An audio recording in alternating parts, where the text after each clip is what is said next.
शेवट तो भला माझा भाऊ गोड झाला, माझा भाऊ गोड झाला, माझा भाऊ गोड झाला, शेवट तो भला माझा भाऊ गोड झाला, माझा भाऊ गोड झाला, माझा भाऊ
पांडुरंगा गुरु प्रथम नमन दुसरे चरण संताचिया त्यांच्या कृपादानी कथेचा विस्तार बाबाजी सद्गुरु दास तुका महायोग पीठितटी भीमरथा वर पुंडरीका यदा तुंगिंद्रही समागत्य तिष्ठन्तमानंद कंदम परब्रह्मलिंग भजे पांडुरंग काय माझी वाणी मानेल संतासे रंग उचितासे अपुर्या हे पांडुरंगाने सांभाळूनी करुणा वचनी आळवितो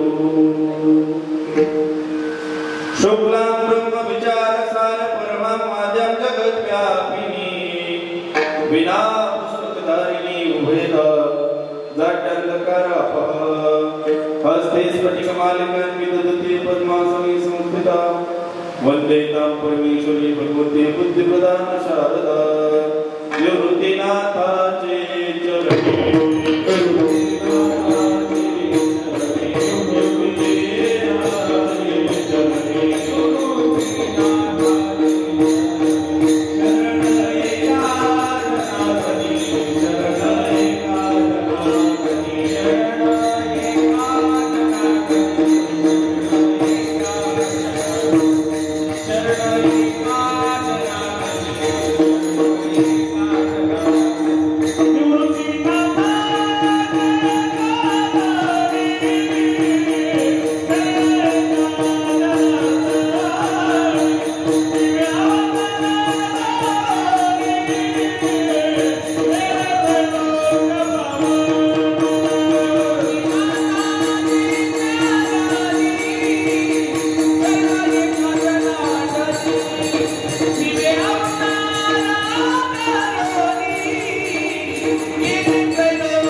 शेवट तो भला माझा बहु गोड झाला आलो निदाच्या माहेरा भेटी रखुमाईच्या बरा.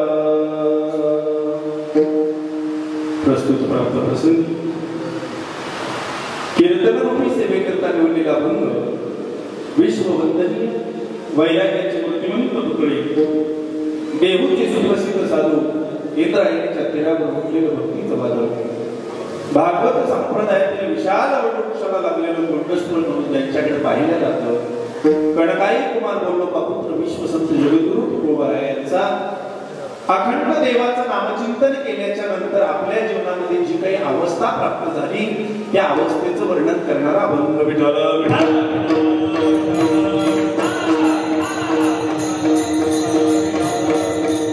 जगद्गुरु तुकोबारायांचा शेवट तो भला माझा बहु गोड झाला. माझा शेवट हा अतिशय गोड झाला. का गोड झाला? आलो निजाच्या माहेरा भेटी रखुमाईच्या बरा. शेवट गोड झाला कारण शेवटी का होईना मला त्या देवाची भेट झाली. त्याची भेट झाल्यामुळं परिहार झाला अवघ्या दुःखाचा मागेला. माझ्या जीवनातील जे काही दुःख होतं ते मागचं दुःख मी विसरलो आणि अखंड त्या देवाचं नामचिंतन करू लागलो. तुका म्हणे वाणी गेली आता घेऊ धनी आलो निजाच्या माहेरा भेटी रखुमाईच्या बरा.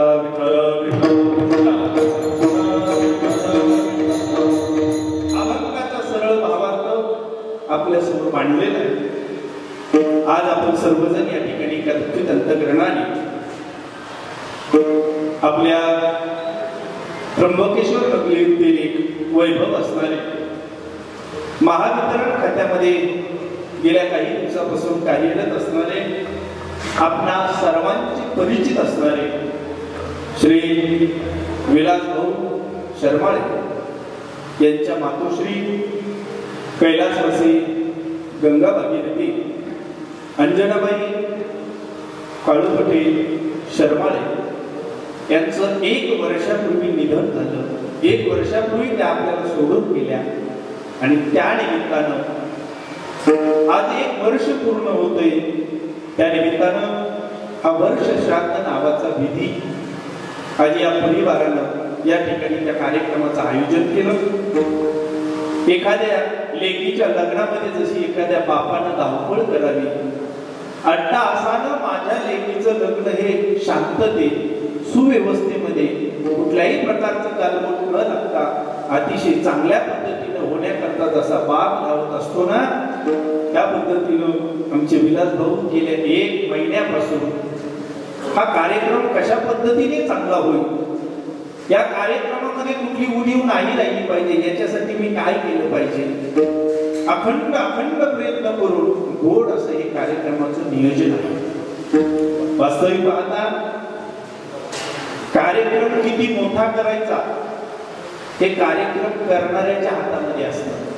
ठरवलं असतं घरीच एक प्रवचन ठेवलं असतं तरी देखील कार्यक्रम संपूर्ण झाला असता. आपण एवढे आलेच असते कढी भात बनवली असते तरी आपण काही केस थोडीच केली असते त्यांच्यावर. पण नाही माझ्या आईला माझ्यासाठी जे केलंय त्या ऋणात उत्तीर्ण होण्याकरता मी सुद्धा तिच्यासाठी काहीतरी केलं पाहिजे या अपेक्षेनं एवढ्या मोठ्या भव्य दिव्य स्वरूपामध्ये केलेलं हे कार्यक्रमाचं नियोजन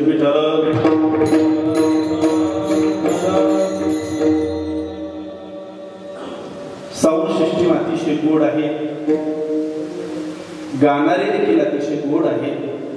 वाजवणारे देखील अतिशय गोड आहे. हॉल तर अतिशय छान आहे. बसणारी मंडळी देखील चिंतन ऐकणारी मंडळी आहे. फक्त तुमचं आणि आमचं अंतर फार झालं. पावसाळा चांगला चालू आहे. कुठं भात उगवलं नाही रोप उगवलं नाही असा काही प्रकार नाही. जर शक्य झालं पुरुष मंडळीला तरी थोडं पुढं सरकले तर बरं होईल. मागच्याही कार्यक्रमाला असं झालं कार्यक्रम वरती राहिला आणि बसणारे मागे गेले. आम्ही आज थोडासा बदल केला कार्यक्रमच खाली घेतला. तुम्ही आमच्याही पेक्षा मागे गेला. असं थोडस कसं इतक्या पुढे आले म्हणजे तुम्ही रेंज मध्ये राहा म्हणून बाकी काही नाही.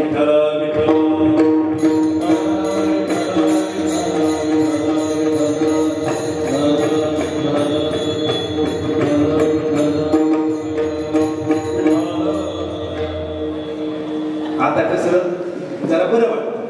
तसे आम्ही सगळे शाकाहारी, तसं काही घाबरायचं काम.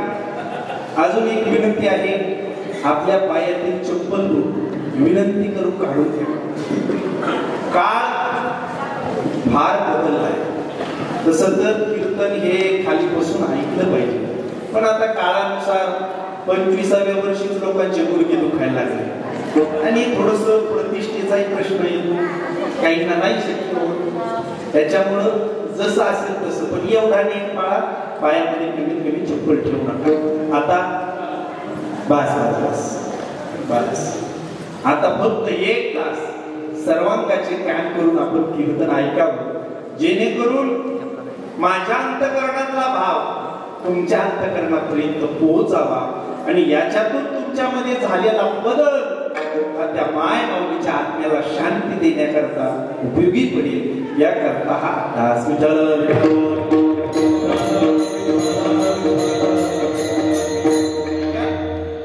अभंग तुकोबारायांचा आहे. आपल्या जीवनामध्ये देवाचं नामचिंतन केल्याच्या नंतर प्राप्त झालेल्या अवस्थेचं वर्णन करणारा अभंग आहे. बघा, आज एका मातृभक्ताने एवढं गोड या कार्यक्रमाचं नियोजन केलं, तसं वास्तविक पाहता पुराणामध्ये काही मातृभक्त झाले, इतिहासामध्ये काही मातृभक्त झाले आणि कलियुगामध्ये सुद्धा काही मातृभक्त झाले. पुराणामध्ये मातृभक्त झाले, चाणक्य म्हणून होऊन गेले की पुराणातील मातृभक्त आहेत महाराज. काय केलं चाणक्याने? तसं खरं त्याने लहानपणीचं नाव होतं विष्णू. चंद्रगुप्त मौर्य यांचे गुरु हे चाणक्य होते. त्यांचं लहानपणीचं नाव विष्णू होतं. नावाला साजेचं कार्य सुद्धा होतं. अशा काही गोष्टी सांगितल्या जातात ज्याच्यावरून मुलाचं भविष्य सांगितलं जातं. पहिलं हस्तरेषा पाहिली जाते, त्याच्यावरून मुलाचं भविष्य कळत असतं. दुसरं कुंडली पाहिली जाते, त्याच्यावरून सुद्धा मुलाचं भविष्य कळतं. आणि तिसरं आपल्या शरीरावरती अशा काही खुणा असतात, त्याच्यावरून त्या मुलाचं भविष्य कळत असतं. तो जो चंद्रगुप्त आपला विष्णू होता, त्याचे पुढचे 2 दात असे जरा पुढे होते. असं सांगितलं जातं, ज्या माणसाचे 2 दात पुढे असतात तो माणूस अतिशय विद्वान असतो. आणि भविष्यकारवाल्या बाबांना बोलवण्यात आलं. चंद्रगुप्त विष्णूचं भविष्य पाहिलं गेलं आणि सांगितलं, बाई तुमचा मुलगा फार विद्वान होणार आहे.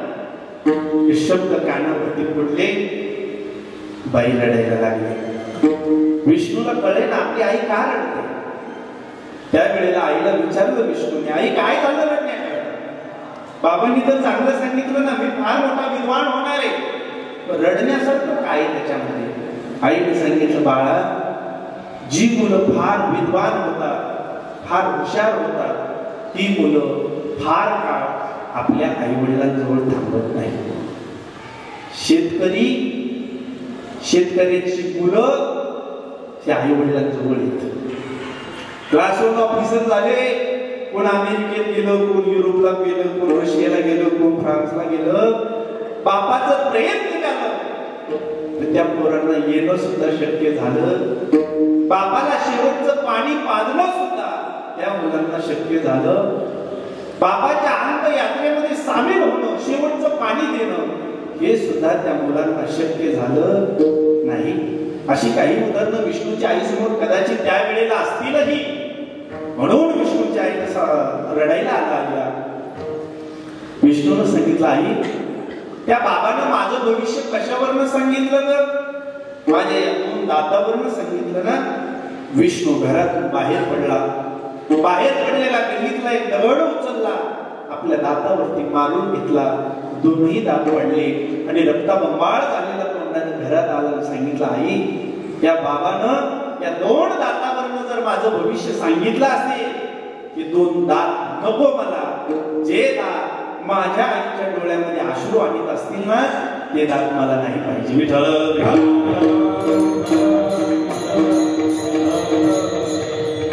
हा एक प्रकारचा मातृभक्त आहे.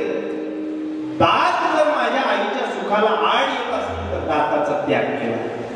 हे पुराणातलं झालं. या इतिहासामध्ये असा एक मातृभक्त होऊन गेला ज्यानं आपल्या आईच्या वचनाकरता संपूर्ण आयुष्य कुर्बान केलं आणि मरता मरता लेकाला सुद्धा सांगितलं, दादा माझ्या आईला मी वचन दिलंय, ते वचन तुला सुद्धा पूर्ण करावे लागेल. 3 पिढ्या गेल्या एका आईच्या वचनाकरता. 16व्या शतकातील उदाहरण आहे. या स्वराज्याचे संस्थापक छत्रपती शिवाजी महाराज आणि त्यांच्या मातोश्री जिजाई साहेब हे सोरट्याचा खेळ खेळत होते. तुमच्या भाषेमध्ये चल्लस आणि यांच्या भाषेमध्ये लुडो असा खेळ चालू होता. खेळता खेळता प्रसंग असा घडला. आज खेळ जरा रंगातच आला होता. दोनही व्यक्ती अतिशय जोमानं खेळत होते. खेळता खेळता सहज शिवाच्या मनात आलं, सांगितलं, शिवा आज खेळामध्ये जरा बदल करायचा. मातोश्री काय बदल करायचा? आज जर तुम्ही हरलात शिवा तर मी जे सांगेल ते तुम्हाला ऐकावं लागेल, हरकत नाही. आणि जर मी हरले तर तुम्ही सांगा ते मी ऐकणार, हरकत नाही. खेळ रंगात आला आणि खेळता खेळता आई ही आई असते दादा, गुरु हा गुरु असतो. बस खेळता खेळता या स्वराज्याचा संस्थापक असणारा छत्रपती शिवाजी महाराज हरल्या गेले. हरल्याच्या नंतर आईला विचारलं, मातोश्री काय करू सांगा, तुम्ही म्हणाल ते करायला मी तयार आहे. आईनं शिवाचा हात पकडला आणि शिवने तिच्या बुरुजावरती घेऊन गेली.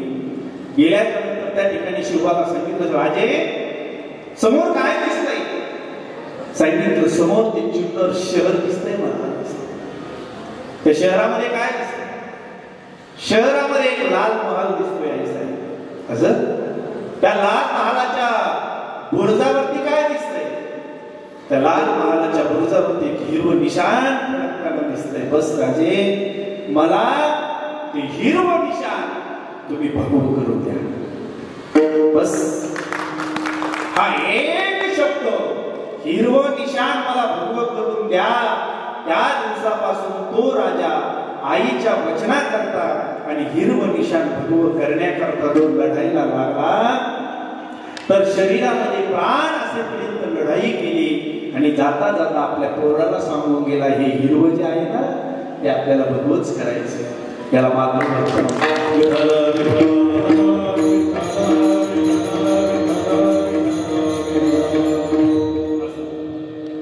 हा इतिहासातला मातृभक्त झाला.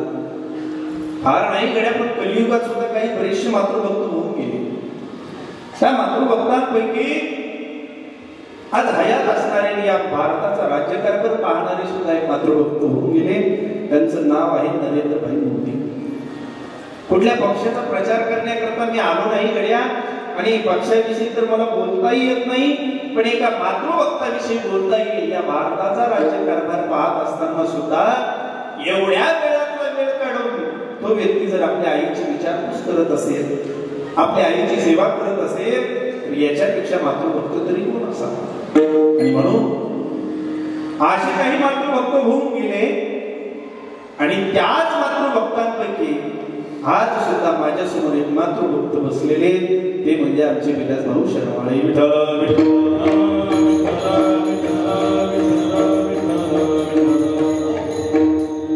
असे अनेक मातृभक्त होऊन गेले. आपल्या आईची होईल तितकी सेवा करण्याचा प्रयत्न केला. खऱ्या अर्थानं मी मागच्याही प्रवचनामध्ये बोलून गेलो की असेपर्यंत सेवा करणं हा एक भाग आहे आणि गेल्यानंतर सेवा करणं हा सुद्धा एक भाग आहे. असेपर्यंत सेवा करणं याला मरणपूर्व पिंडदान म्हणतात. पिंडदानाचे 2 प्रकार असतात. असेपर्यंत सेवा करणं हे मरणपूर्व पिंडदान आहे. गेल्याच्या नंतर अंत्यविधी असेल, दशक्रियाविधी असेल, मासिक श्राद्ध असेल, सामायिक श्राद्ध असेल किंवा वर्ष श्राद्ध असेल, हे गेल्यानंतरचा विधिशास्त्राने सांगितला. या विधीमध्ये आपल्याला जसं जसं जमेल तसं तसं शॉर्टकट मारता येतो महाराज, कसाही मारता येतो. पण एखाद्या मुलाला जर आईविषयी, आईच्या उपकाराविषयी कृतज्ञता असेल तर तो मुलगा अतिशय योग्यरित्या आपल्या आईचं त्या ठिकाणी संगोपनही करतो आणि गेल्याच्या नंतर माझ्या आईच्या आत्म्याला समाधान मिळण्याकरता वाटेल ते करायला तयार होतो.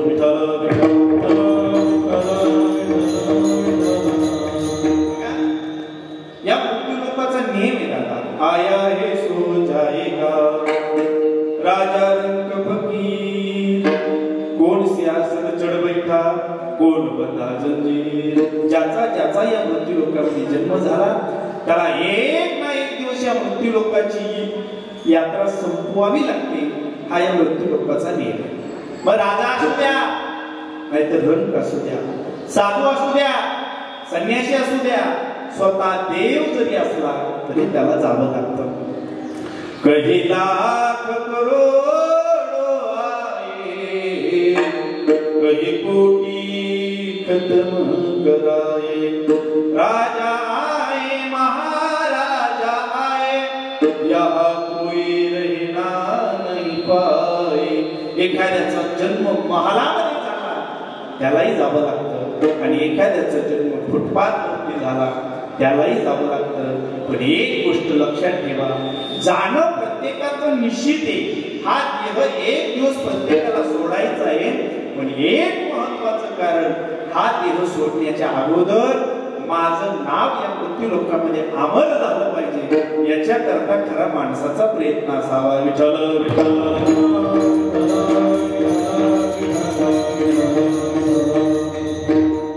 कशाला माझं नाव या मृत्यूलोकामध्ये राहील.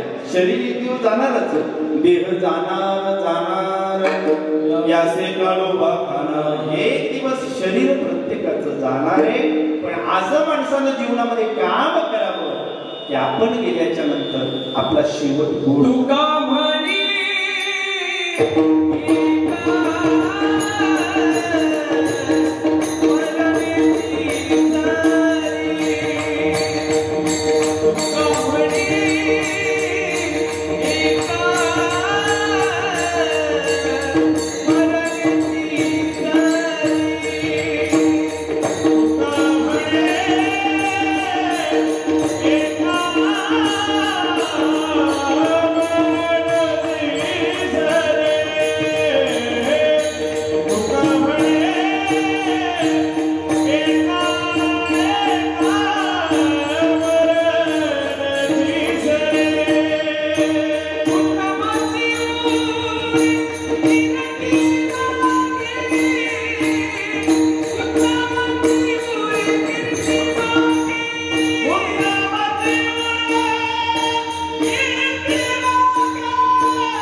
आमच्या शर्माळे आजीला सुद्धा भजन फार आवडायचं बरं का.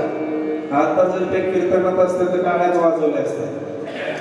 त्यांचं गाण्यावरती आणि भजनावरती फार प्रेम होतं मला.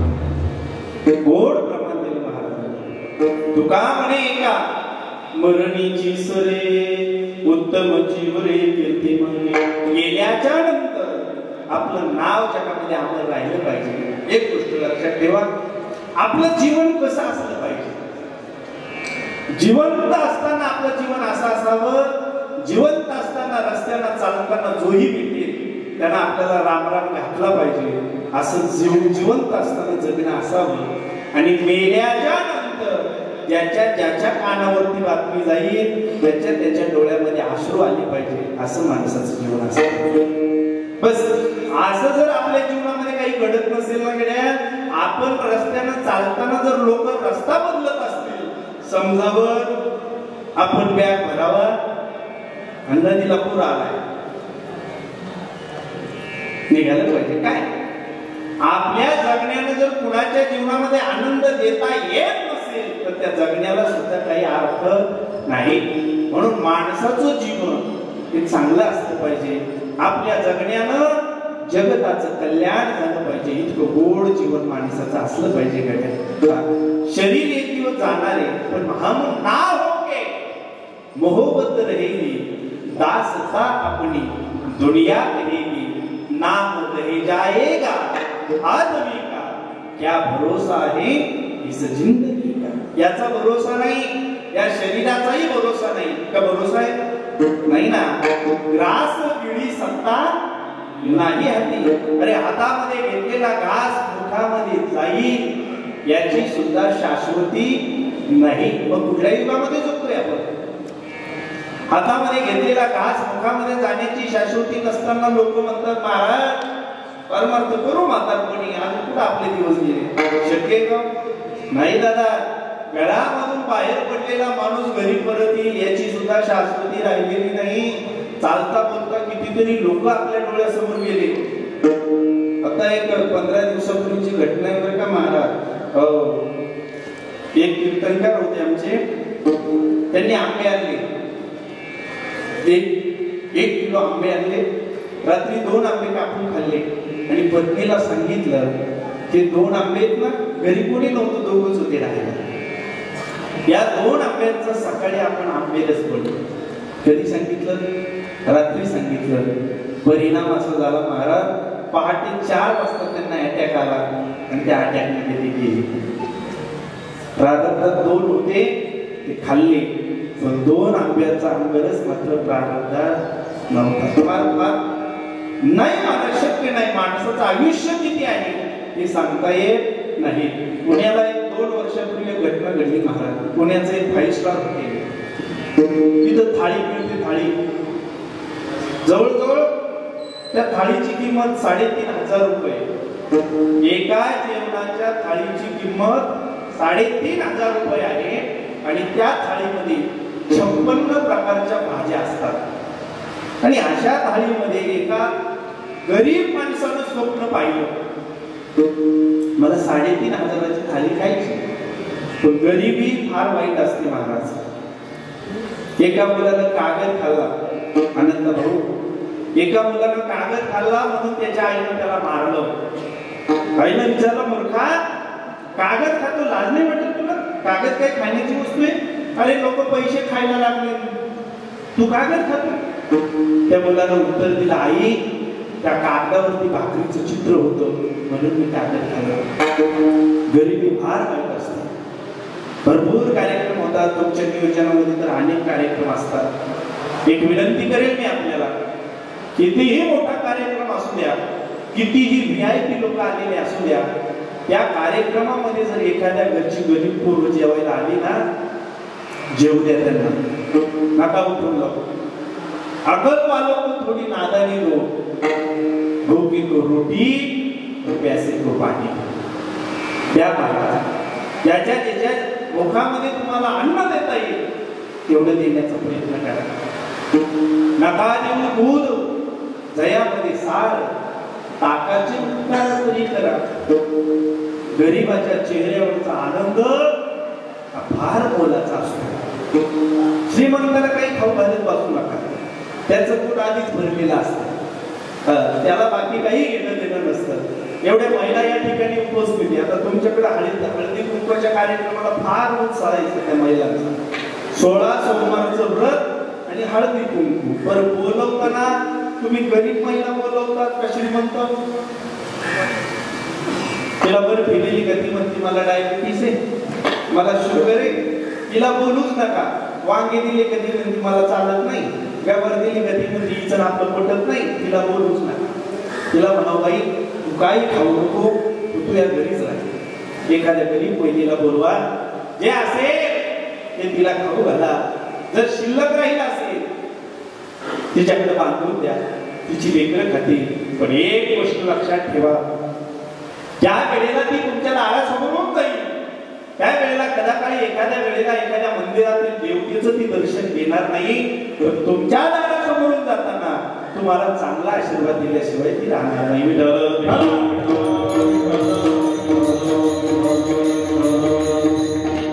हे चांगलं कर्म आहे महाराज. गरिबी फार वाईट असते. गरिबाची स्वप्न हे कधी कधी मरेपर्यंत स्वप्न ही स्वप्नच राहून जातात, कधी पूर्ण होतच नाही. तसं त्या गरिबानं स्वप्न पाहिलं महाराज, मला एक दिवस या हॉटेलमध्ये जाऊन जेवायचंय, 3,500ची जेवणाची थाळी खायची. स्वप्न पाहिलं नाही आणि पाहता पाहता 1-1 रुपया, 2-2 रुपया, 5 रुपये, 10 रुपये, 50 रुपये गोळा केले आणि पाहता पाहता त्याच्याकडे 3,500 रुपये गोळा झाले. म्हणला बस आज आपलं स्वप्न पूर्ण होणार. स्वप्न पूर्ण करण्याकरता हॉटेलमध्ये गेला. त्याची अवस्था पाहिल्याच्या नंतर वेटरनं सुरुवातीलाच विचारलं, थाळीची किंमत माहिती आहे का? तो म्हणला माहिती आहे. पैसे आहेत का तितके? तो म्हणला आहे ना. पहिले पैसे भरावे लागतील? तो म्हणला भरतो ना. घरातील आणलेली 3,500 रुपये काउंटरला ठेवली महाराज. हातावरती जाऊन बसला. कशा पद्धतीने मी पैसे गोळा केले हे चित्र त्याला दिसत होतं. किती दिवस मी उपवाशी राहिलो हे चित्र त्याला दिसत होतं. आणि समोर 56 भाज्यांचं ताट सुद्धा त्याला दिसत होतं. पाहता पाहता एक वेटर आला, त्याला सलाम केला. दुसरा आला, हात धुण्याकरता पाणी दिलं. तिसरा आला, हात पुसण्याकरता टॉवेल दिला. चौथा आला, तोच टेबल पुन्हा एकदा साफ केला. 5वा आणि 6वा 2 वेटरांनी ते ताट आणलं आणि त्याच्या समोर ठेवलं. एक एक भाजी पाहत होता. अरे या भाजीला तर मी ओळखत सुद्धा नाही.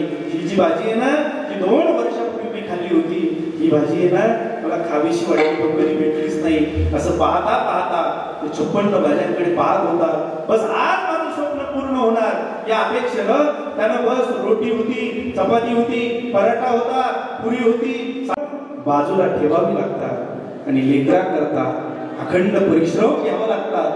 तेव्हा आई होता येतात. आई होण्याकरता आपलं तारुण्य बहाल करावं लागतं.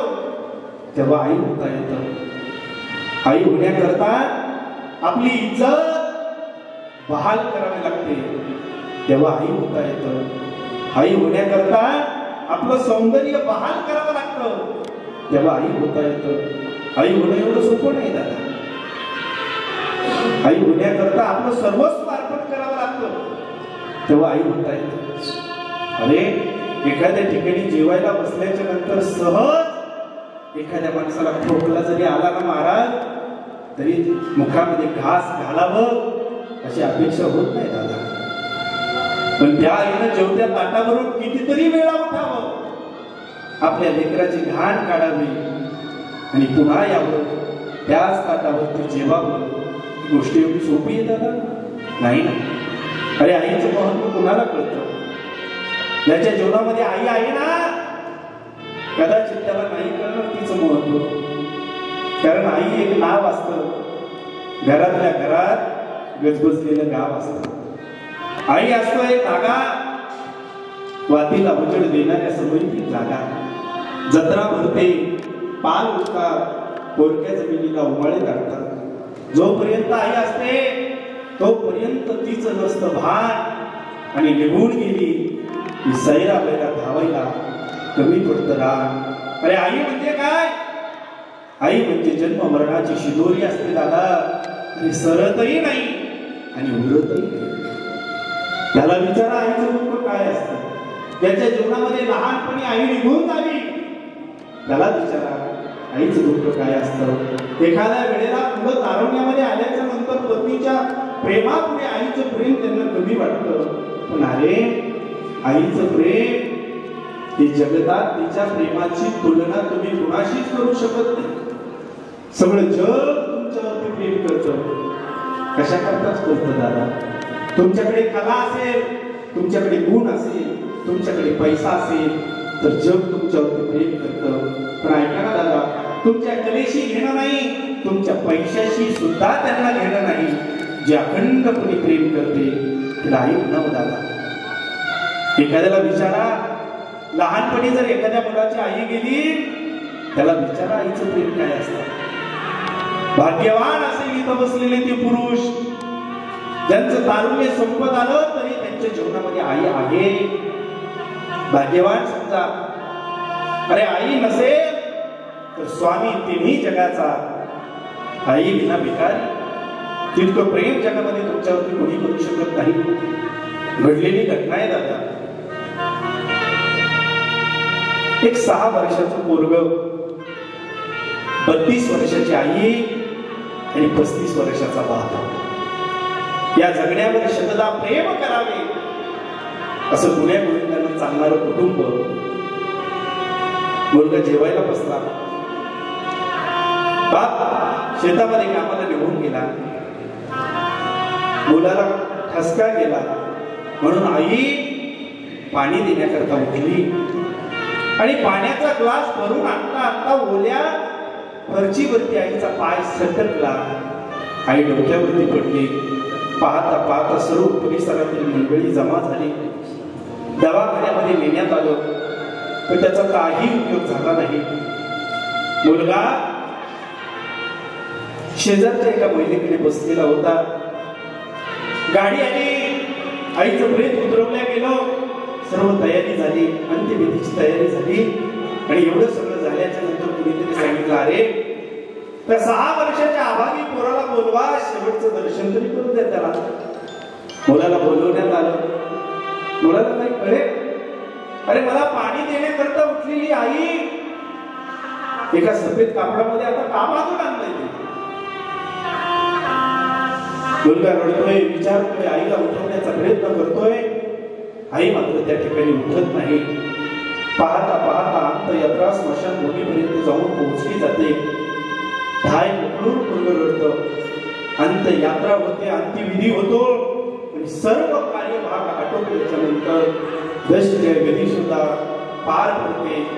सर्व आटोपले. आता पाहता पाहता वर्ष निघून गेलं आणि वर्ष निघून गेल्याच्या नंतर सहजच मित्रमंडळी असेल, नातेवाईक असतील, आप्तेष्ट असतील, गणित होत असेल, सगळ्यांनी त्या व्यक्तीला विनंती केली, दादा अरे तुझ्यासाठी नाही रे, तर त्या लेकराचं तरी चेहऱ्याकडे बघ आणि त्याच्याकरता तरी तुला आता लग्न करावं लागेल. परिणाम असा झाला, बापाचं दुसरं लग्न झालं दादा. बापाला पदवी मिळाली पण मुलाला आई नाही मिळाली. पाहता पाहता दिवसेंदिवस मुलाची तब्येत खालावल्या जाऊ लागली. 6 महिन्याचा कालावधी निघून गेला. 6 महिन्याचा कालावधी गेल्याच्या नंतर एक दिवस आई पाणी आणण्याकरता गेली. बाप आला, घराचा दरवाजा बंद केला. घरामध्ये आता लेकरू होतं आणि बाप होतं. लेकरू थरथर कापू लागलं. बापाकडे पाहून रडू लागलं. बापाला कळेना आणि काय झालं. मुलगा म्हणू लागला, बाबा मला मारू नका बाबा, मी कुठल्याही प्रकारचा गुन्हा केला नाही बाबा. माझी आई गेल्यापासून मी कुठल्याही प्रकारचा हट्ट सुद्धा केला नाही. 6 महिने झालं तुमच्याकडे एक वस्तू सुद्धा मागितली नाही बाबा, मला मारू नका. बापाने सांगितलं, अरे बाप आहे मी तुझा, का मानेल तुला, काय झालंय. त्यावेळेला मुलानं उत्तर दिलं, बाबा मारू नका फक्त.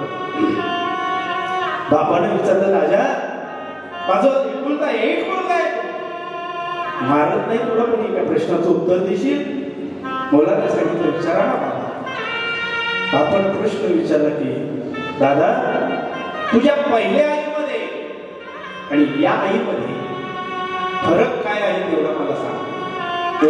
मुलानं उत्तर दिलं, बाबा माझी जी पहिली आई होती ना ती खोटी होती, खोटं बोलायची ती. माझी आत्ताची जी आई आहे ना ती मात्र खरी. बापाला काही कळेल, अरे ती तुझी सख्खी आई होती ती खोटी म्हणतो आणि आत्ताची खरी म्हणतो. हो बाबा, माझी पहिली आई होती ना ती खोटी बोलायची. काय खोटं बोलत होती रे. त्याने सांगितलं, बाबा ती म्हणायची, बाळ्या अभ्यास कर नाही तर तुला जेवायला देणार नाही. बाळा शाळेत जा नाहीतर तुला जेवायला देणार नाही. बाळा अनेक प्रकारचे धाक मला दाखवत होती, पण जेवायची वेळ झाली की गावभर मला शोधत होती आणि मला आणि जीव घालत होती. ती खोटं बोलायची, तुला जेवायला देणार नाही, तुला जेवायला देणार नाही. पण वेळ झाली की ती मला जीव घालत होती. आत्ताची आई मात्र ठरली बरं का. आत्ताची आई खरी बोलते. माझ्याकडून एखादी चुकी झाल्याच्या नंतर माझी आई म्हणते, बाळ्या माझी साडी इस्त्री कर, नाही तर तुला जेवायला देणार नाही. आणि खरंच मी जर साडी इस्त्री केली नाही तर ती मला जेवायला सुद्धा देत नाही. अजून एक सांगतो बाबा, आज 3 दिवस झाले मी जेवलो.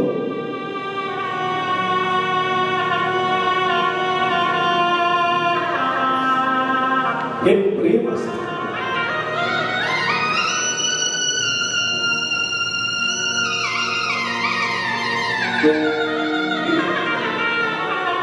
आणि हे प्रेम ज्याच्या जीवनातील आई गेली त्याला विचारा.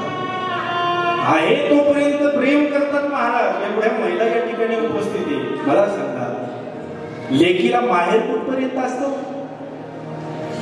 जोपर्यंत माहेरामध्ये मायबाप जिवंत असतात ना, तोपर्यंत लेकीला माहेरी माहेरासारखं वाटत असतं. भाऊ कितीही प्रेम करणारा असू द्या, भावजाया कितीही जीव लावणारे असू द्या, पण जसं एखाद्या देवाऱ्यामध्ये जर मूर्ती नसेल तर त्या मंदिराला किंमत नसते, देवाऱ्याला किंमत नसते.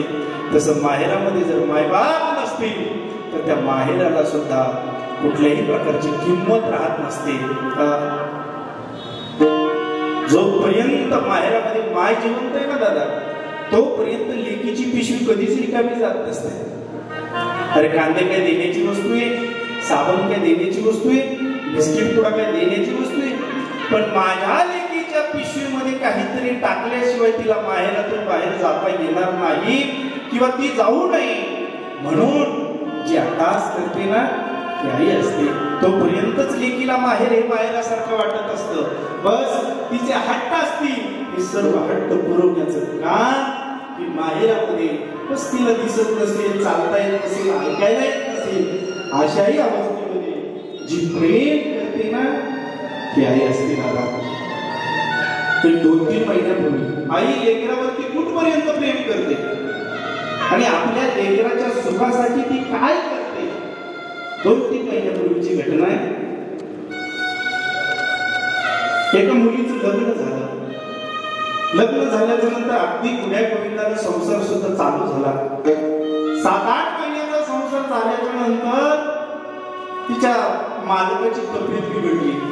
मालकाला दवाखान्यात नेलं आणि असं कळलं की मालकाच्या दोन्हीही किडन्या डॅमेज झालेल्या. किडनी बसवली नाही तर ते वाचू शकत नाही, जगू शकत नाही. सासरकडच्या मंडळीने हात काढून घेतला, बाजूला झाले. माहेरकडच्या मंडळीला ज्या वेळेला ही बातमी कळाली त्यावेळेला बाकी कोणी तयार नाही झालं. त्यांचा विषय ते सॉल्व्ह करतील, आम्हाला त्याच्याशी काही घेणं देणं नाही. पण माहेरामध्ये असणारी माय त्या लेकीला भेटण्याकरता गेली, जावयाकडे गेली, डॉक्टरकडे गेली. डॉक्टरला सांगितलं, डॉक्टर माझी किडनी मॅच होती का बघा. सुदैवाने तिची किडनी मॅचही झाली. पण घरातील सर्व मंडळी म्हणू लागले, अरे त्यांच्या घरातील लोक मदत करायला तयार नसेल, तू का मदत करते आई. त्यावेळेला त्या आईने उत्तर दिलं, जोपर्यंत माझ्या शरीरामध्ये प्राण आहे तोपर्यंत माझ्या लेकीच्या कल्याणाकरता मला जे करावं लागेल ते करायला मी तयार आहे. आणि म्हणून आईशी कळवळ्याची जाती घरी लाभावीन प्रीती. प्रेम करते महाराज. आई म्हणजे काय दादा? अरे आई काय मावशी असते, आई काय काकी असते, आई काय चुलती असते? नाही रे दादा, आई ही आईच असते. आई म्हणजे मायेचा सागर, प्रेमाचा आगर आणि कैवल्याचा जागर. ती आई असते. मायेचा सागर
भगवान तत्वप्रज्ञ आपल्याची कृपा, जे काही चुकीचं असेल ते माझ्या वाणीचे दोष. आज आपण सर्वजण या ठिकाणी एका दुःखित अंतःकरणाने कैलासवासी गंगा भागीरथी अंजनाबाई काळू शर्माळे यांच्या वर्षश्राद्धाच्या निमित्तानं आपण सर्वजण या ठिकाणी उपस्थित आहात.